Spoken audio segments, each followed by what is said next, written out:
Olá pessoal, eu sou o Renan Rotondano Assunção, acadêmico do primeiro período do curso de Direito da Universidade de Tocantins, Campus Paraíso. E hoje, pela disciplina de História e Antropologia Jurídica, nós vamos fazer uma abordagem sobre a pessoa de Darcy Ribeiro e uma de suas principais obras, chamada O Povo Brasileiro.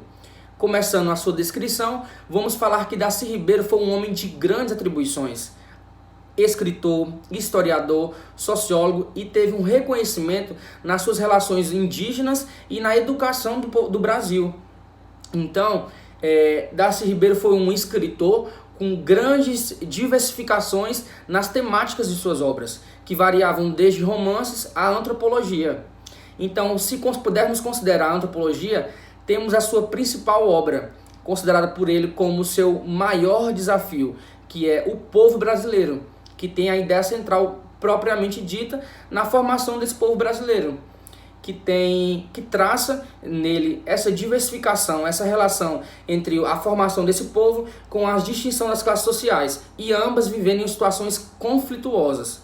Bom, para ser mais específico, eu vou dar ênfase à formação da Empresa Brasil, o que foi definido como Empresa Brasil para Darcy Ribeiro.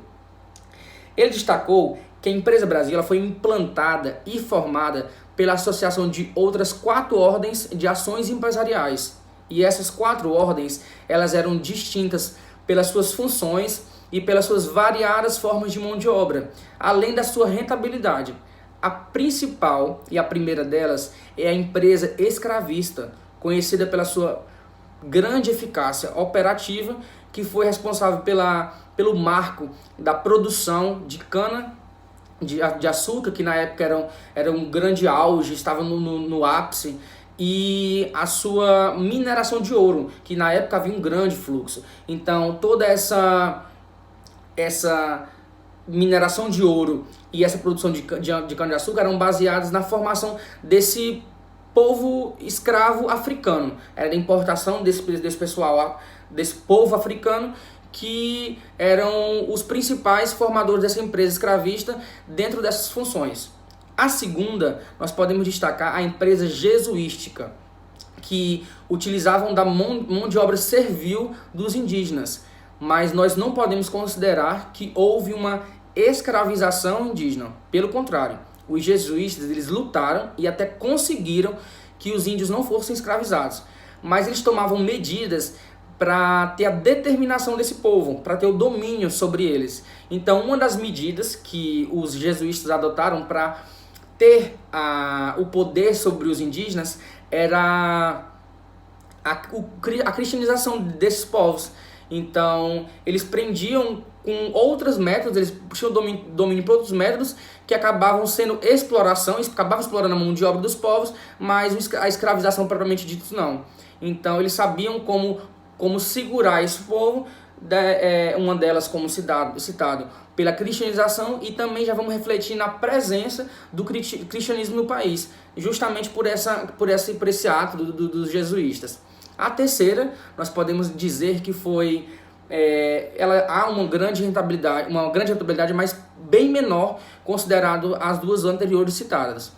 Bom, apesar da sua rentabilidade menor, ela houve um grande alcance social, que foi substancialmente maior considerado a empresa escravista e a empresa jesuítica.